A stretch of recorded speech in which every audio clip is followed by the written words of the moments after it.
Hi, this is Elden Golden to talk to you about Unit 1 of CRST 511, Disciplinary Foundations.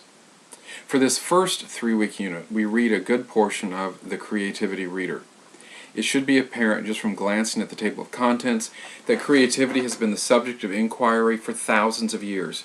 Trying to understand creativity is not a recent development. We can find important writings on creativity in all periods of Western history, from antiquity to the present. You may notice that all of the writings in this collection come from the Western world. I chose to focus on the West for several reasons. First, there are significantly fewer non-Western writings on creativity. That doesn't mean that non-Western people didn't wonder about creativity or that creativity was necessarily less important to them, just that there are fewer examples of those ideas being committed to writing. And what historical non-Western writings there are not readily available in English. Second, we live in a Western nation, and our concepts of creativity are overwhelmingly shaped by Western thought. And third, after a grounding in Western thought, we can then explore the particular area of non-Western thought you might be interested in. Historical ideas on creativity from sub-Saharan Africa may be very different from those that developed in Korea or Mexico. In some ways, the readings for this first unit are the most difficult readings we will face this semester. The other books we will read were each written by a single author, so they speak with a consistent voice throughout the entire book, and each chapter builds on what came before.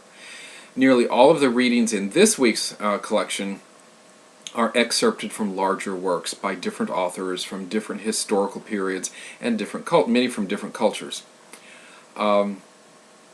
The terminology may be unfamiliar, and some of the modes of argument will be unfamiliar as well. Ideas that may have been commonplace in the Italian Renaissance and taken for granted may be very unusual to us today. By the end of this unit, I hope that the following ideas will be clear. 1. That creativity has been an area of inquiry for centuries. 2. That the ideas of creativity vary considerably across time and place. 3. That some of the ideas about creativity that are firmly embedded in our modern culture and that we take for granted are actually quite new and would seem shockingly foreign to some of the great creators of the past. 4. That there are many ways of approaching the study of creativity, and a wealth of topics are contained under that general heading of creativity. 5. That the historical past helps explain how we as a culture developed and arrived at our current ideas about creativity. And 6. That creativity can be approached from a wide variety of academic backgrounds, including philosophy, psychology, theology, myth, literature, art history, sociology, the sciences, and many, many more. A few words about the organization and format of the reader. You will notice that each excerpt is identified by title, by author, and by date. Also, each reading has a brief introduction in italics in which I tried to provide some background information on the author, on the work, or the historical events that gave rise to the work being written. Those introductions help place the work in a historical context and sometimes identify or summarize the key ideas that are important in that reading.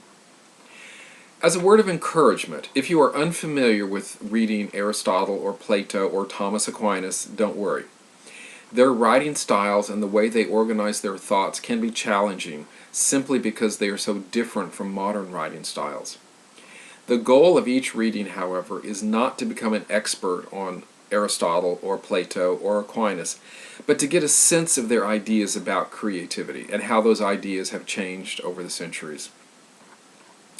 Good luck, welcome to the class, and I look forward to our discussions as we move forward in the semester. Thank you.